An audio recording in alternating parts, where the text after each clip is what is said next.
As expected, the January sales have finally hit the US regions, so we'll focus over there for this one. Depending on what time you see this, some of the sales will still be live here in the EU. All the information on prices will be down at the bottom of the screen. Hi everyone, and welcome back to SwitchUp and to our Sunday where we look together at the best games coming out. Now you can save 10%, we've got the code back for January, just using code SwitchUp over at switchup.gg to buy your eShop credit. And we'll be giving away another Nintendo Switch OLED at the end of January thanks to a subscriber on the channel. You don't have to do anything special to take part, just leaving comments and being active on the channel. Maybe our first two winners from Christmas can let us know down in the comments how they're getting on. What are the best games on sale? Well, let's find out. Finally, the US region sees that crazy sale on Ori, The Will of the Wisps and The Blind Forest. Here's everything you need to know about those games. And this is a Metroidvania in the classic sense, but with beautiful Studio Ghibli artwork and a really enjoyable and, to be honest, a little bit emotive storyline. The introduction to this one is one of the few games that has almost made me cry.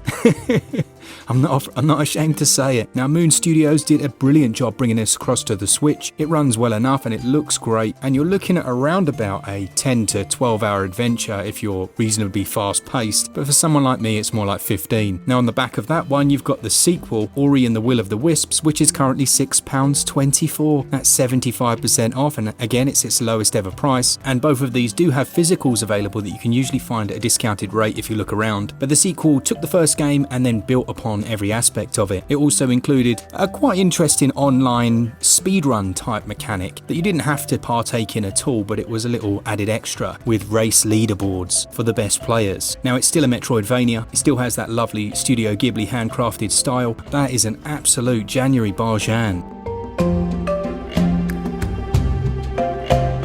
Then we see our lowest ever price for Spiritfarer, which is just $7.49, or your regional equivalent, and this one does have a physical available as well, and they released a DLC. There's also a co-op mode to this one that not many people know about, where I think one of you gets to play as the cat. You'll have to let me know in the comments. I need to put some more time into this one. I'm hoping to play some co-op with my missus, but you play as the ferry master to the deceased, where you'll have to befriend and care for spirits, and it's about that relaxing journey. Now, as I say, I do need to play more of this one myself. I've only played a little bit. Glen's played quite a lot and he really enjoyed it, and I've actually got the physical of this one over in the cupboard. It's a much loved game, and I think it's one that we will more than likely see a sequel to in the not too distant future. That one's on sale until January the 16th.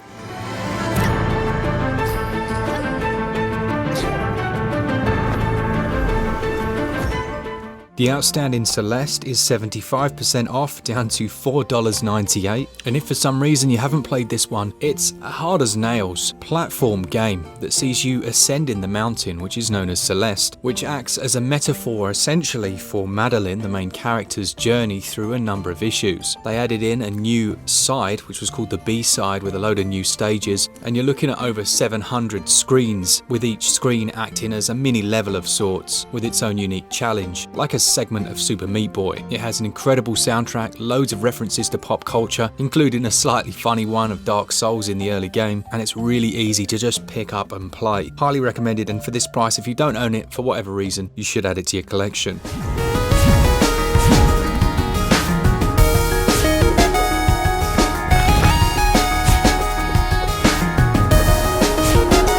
Bloodstained Ritual of the Night is a very good game. Unfortunately, the Switch version has never been perfect. Now, it launched with incredible input latency. It's not perfect now, but it has received a few patches, and I've actually revisited it a couple of times in all patched up episodes. Its main issue really is in some of the latter areas. It does get a little chuggy in terms of performance, but I'd still say for the price they're offering, down to $13.99, that's a 65% saving, and it's the cheapest it's ever been. It's absolutely worth that price. Now, to throw in a little extra, you've got Bloodstained and Bloodstained Curse of the Moon 2. Both of those are also on sale, so you could get yourself a trio of bargains if that's what you're interested in. Now, Ritual of the Night is a Metroidvania. It has some tough boss fights. The first one caught me off guard, as is so often the way with the modern Metroidvania, and you'll be trying to save humanity, playing as Miriam, I mean, only in games does Miriam save humanity. Now, it says that this one has multiplayer online. You can do a multiplayer with 1 or 2 players. I don't know how that works. Maybe one of you can let me know. Is that a co-op mode or is that competitive? But that could be quite cool as well. It's around 15 to 20 hours, and this does have a physical if you'd rather go that way. The granddaddy of my Nintendo Switch adventures is probably Dead Cells. Do you remember when it all kicked off with the reviews and all that nonsense? Well, in amongst that, it was one of Glen's earliest reviews on the channel,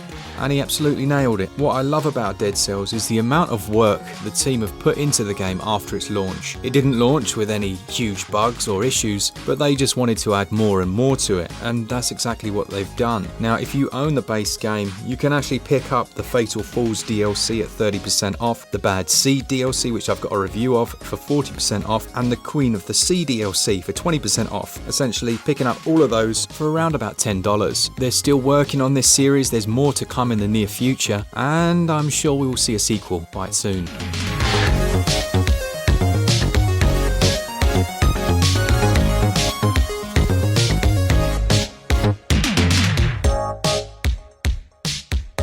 I wanted to throw something very different in here that if we put a review out of, basically we'd get absolutely no views at all. But it's a very addictive and enjoyable game, especially if you've got people to play with, and it's Puyo Puyo Tetris. I know, it's Tetris. Now, the Puyo Puyo mechanic, or that side of it, you don't have to use that at all. That's much more popular in Japan. But over here, we obviously know our Tetris through and through, and this is just done so well, just competing against other people on the same screen. Really upbeat and cheerful, different characters to choose from. There has been a sequel to this. It didn't make a great deal of difference in terms of the overall game, but that is also on sale as well, so if you find yourself hooked, you may be wanting to pick them both up. Very good, but just be warned, it does get super competitive. Puyo Puyo time! It's on! Puyo Puyo Tetris!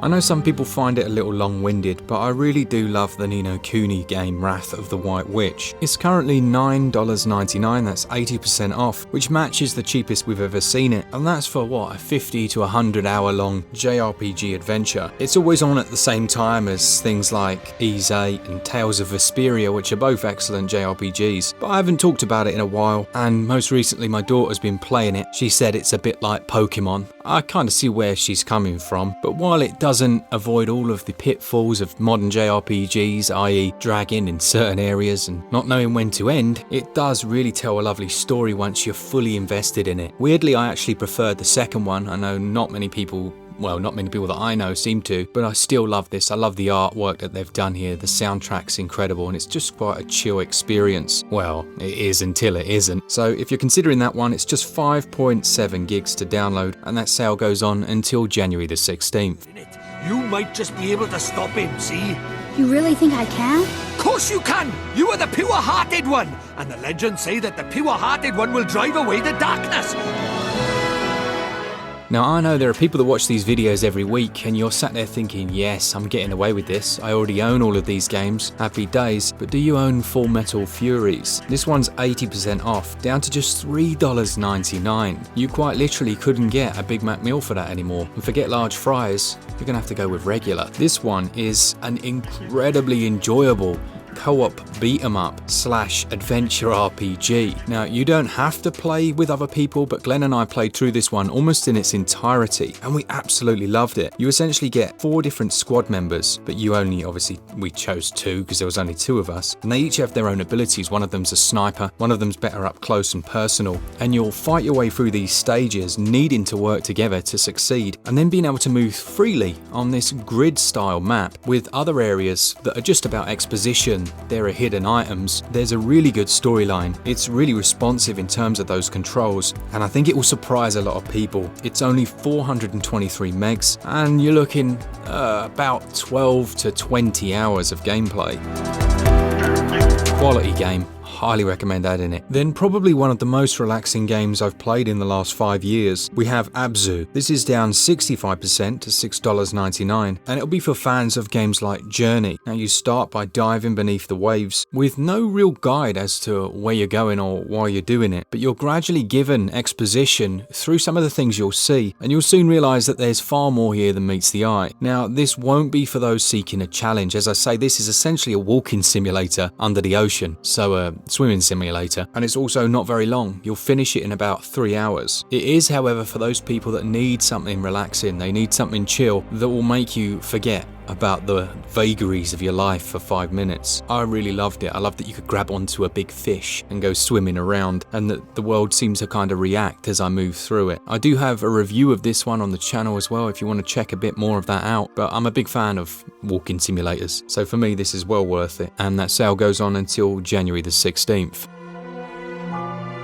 The hidden gem for this week then, and one I think again might catch out a few of those people that have got everything else in the list, and it's called Islanders. This was announced in an indie direct and it caught my eye instantly. It essentially is something like the Settlers, but a very chill and accessible version of that style of game. How it works is that you place different buildings from the set at the bottom of the screen, and the proximity of them will determine how many points you get overall. You can't just place them randomly because you will literally get a game over screen very quickly. If you've got a farm, then your fields will need to be closer to it, thus increasing your score. You want to place fishing villages, obviously by the water, and the whole while there's just a chill soundtrack going on in the background, and when your score reaches certain thresholds, new buildings will become available. If you can get the score for each stage, then you'll progress to the next one, but what's cool is your score carries over, so you're going to want to try and max out your score before you move on. It was already silly cheap at about a $5, but at the moment it's 40% off, taking it down to $2.99. I bet if you checked, you've probably got enough gold coins. Again, a very chill experience, not a huge amount of challenge, but trying to reach those high scores on the global leaderboards, that's much more challenging, and that gives it a real sense of enjoyment. Feels a bit like an old school arcade, and for a little while at least, I did hold some of those titles. If this one floats your boat, then check it out. It's just 228 megs until January the 16th. And then there's a few that were on sale in the EU region that you should also seriously consider in the US sale at the moment. Wolfenstein 2 at its cheapest ever price of $5.99, a brilliant first-person shooter with gyro controls. Hollow Knight, obviously, one of the best Metroidvanias of all time, with some Souls-like elements. It's like a Soulsvania, and that's only $7.50 at the moment. Gris, which we mentioned last week, or Gree, depending on how you want to describe it, is an experiential puzzle platformer with a bit of walking simulator thrown in. Doom Eternal